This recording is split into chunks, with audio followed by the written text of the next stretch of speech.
morning, everyone. My name is Taryn, and you are watching Nicole Flower House. This channel is all about my cut flower garden, and I'm located in Zone 7B.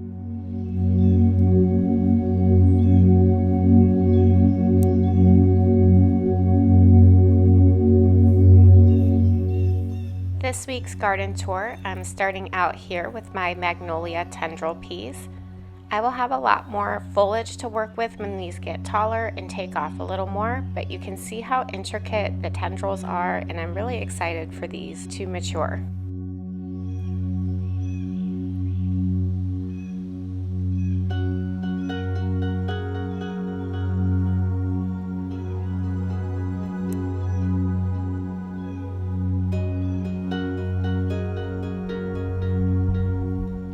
These poppies are starting to take off and put on a ton more blooms and buds.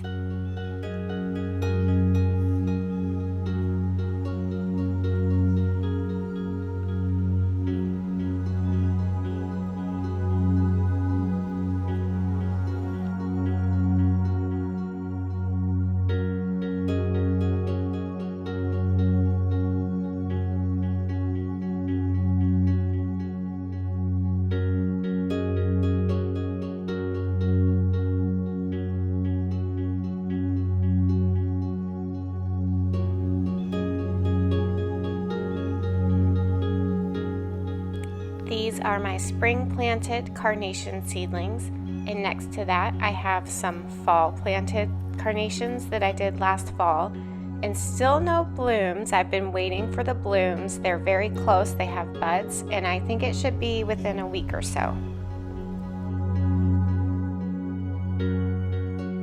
This garden box really needs cleaned up. It has some radishes in it that are starting to flower and need pulled out. But I also have a few anemones and some ranunculus mixed in there. I don't have as many anemones as I did last year, and I'm a little disappointed with that, so I'm going to plant more this fall. I also planted them a little later than I should have, so that may be affecting how many blooms I'm getting.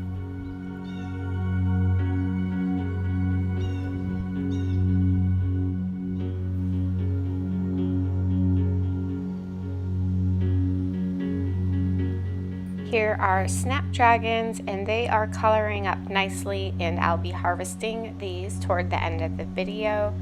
They're not quite ready to cut. Some of them are at this point, but when I did the footage for the flower harvest, it was a few days later and they were definitely ready then.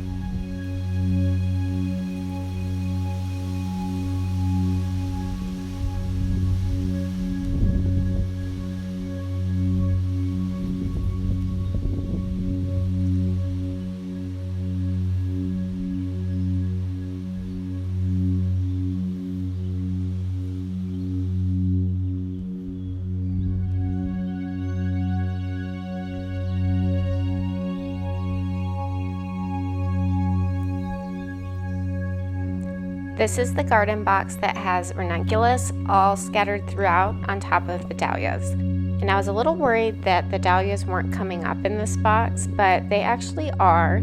I just had to look a lot closer because they blend in really well with all the ranunculus, and the sprouts are a little bit small.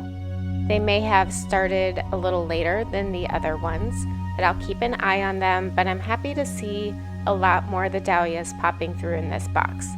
And like I said last week, once the dahlias are established and I'm replanting fresh ranunculus in the fall, I'll be sure to give the dahlias a lot more space and just plant the ranunculus on the edges of this box.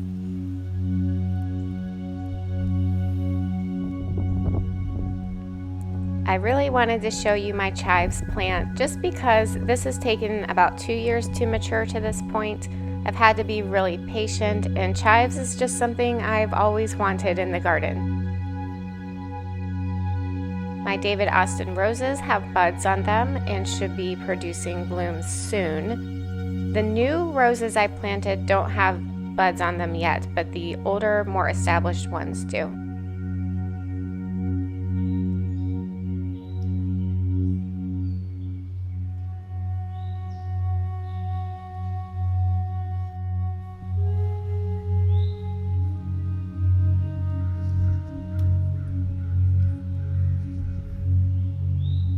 The other beds of Ranunculus also have quite a few blooms on them. I'm finally getting a nice flush of color in the garden, and I will be harvesting the Ranunculus later on.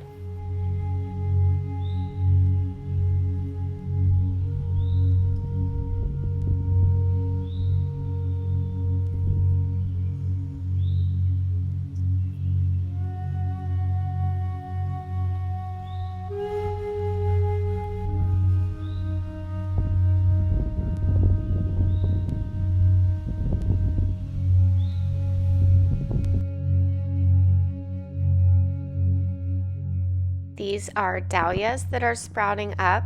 I left these tubers in the garden boxes over the winter, which was the first time I've tried that this year, and I really am impressed with how many of them survived our rainy season and came back. It's always a risk, but I think this one paid off this year. This dahlia in particular is big enough to be pinched, so I'll be doing that soon. Its neighbor right here next to it is not quite big enough, and it also has frost damage. We did get a late freeze. I'm lucky that there's still healthy green foliage on most of the dahlias that got freeze damage. That is something I didn't think about when leaving the dahlias in the ground over the winter. They sprout up on their own, so you can't really control if it's near the last frost or not.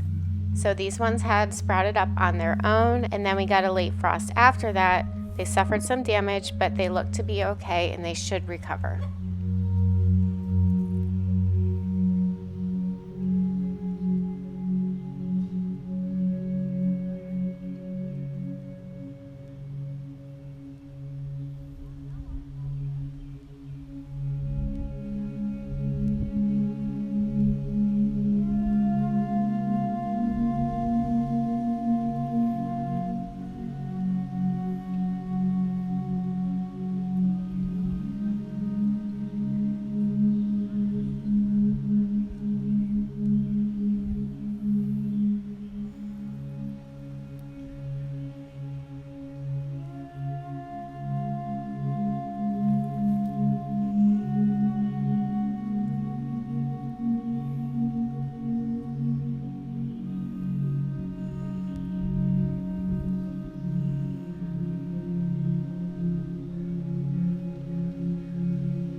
My sweet peas have also put on a nice flush of blooms.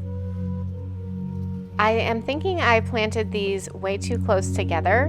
I know they put on a lot of growth really fast, but they're extremely tangled up around each other. I was planting them in the same way that you would plant garden peas for eating, and I don't think you're supposed to do that. When I was looking back at the planting recommendations, I think they need a lot more space. So I'll do that next time, but they're still beautiful and I'm getting nice stems. I'm just having to untangle a lot of the tendrils from them, but that's all right. We'll do better next year.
few of the sunflower seeds that I planted way back in March have survived all of these late frosts and look like they're going to produce some flowers. These foxglove seedlings do have a little bit of cold damage on them, but I think they'll be okay. And I did end up planting these out later this week.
My eucalyptus seedlings are progressing along. I feel like they're growing faster than they did last year, but that may just be in my head. The Strawberry Hill Rose is looking a lot better now that I have some support around it. I did not realize this was a gentle climbing rose. I thought it was a shrub rose. So last year when it was sprawling all over the place, I didn't really know why, but when I was looking back at my information about the rose, I found out that it was a climber, so I put the support on and she's looking a lot better. This is just a variety of summer flower seedlings, some hibiscus, some amaranth red spike, and a few other things. They still haven't established yet. I'm watering them daily. These are celosia seedlings. I direct sowed these not too long ago and they have come up. I'm hoping that they'll take off and grow pretty quickly soon, but I'm not sure how that'll work. Usually I start these inside, but I didn't have a chance to this year, so I just direct sowed these seeds outside.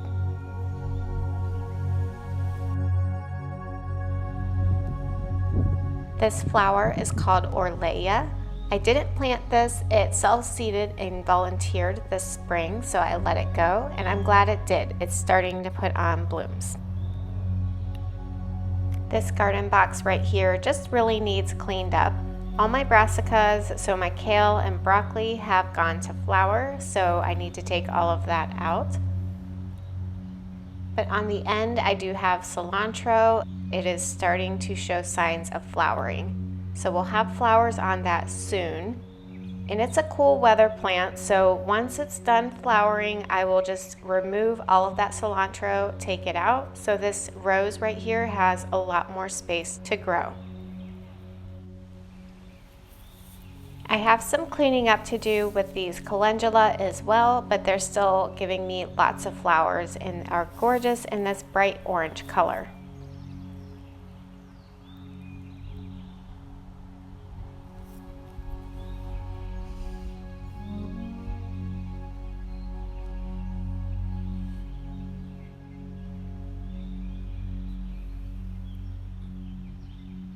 The color of this anemone is one of my favorites. It's this very pale lilac or lavender color. I didn't have this color last year and I'm really liking it.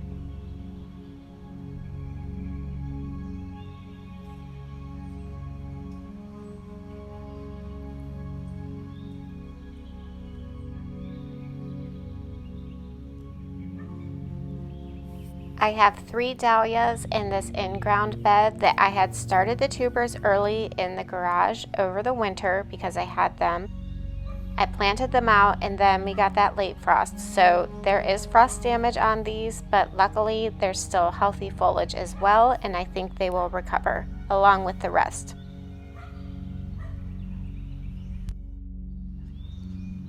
This is a hollyhock that came back from last year, and you can see how different it looks than the hollyhock seedlings that I just planted this spring. Perennials do take a lot more patience, and I'm thinking hollyhocks are supposed to be a lot taller than this, so I'm not sure if I just have a short variety or if something went wrong with these, but we'll find out.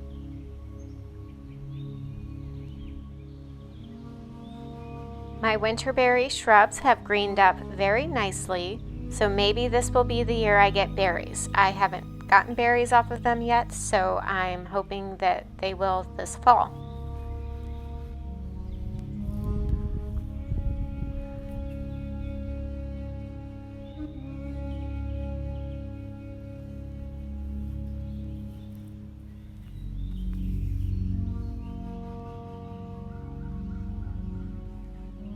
This is a winterberry that I planted from bare root, and here are some carrot seedlings.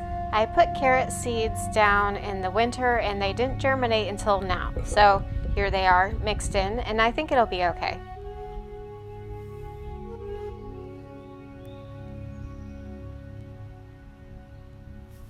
In this bed I have 2 successions of gladiolus bulbs. They are planted about 3 weeks apart, so you can see this row in the front here is much smaller than the back row, and that's because they got a later start. I did that on purpose so I will get staggering bloom times from them.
Well, that is all for today's garden tour and flower harvest. If you enjoyed this video, give it a thumbs up, and the best way you can support me and my channel is to subscribe and share it with your flower loving friends. I'll see you next time. Bye.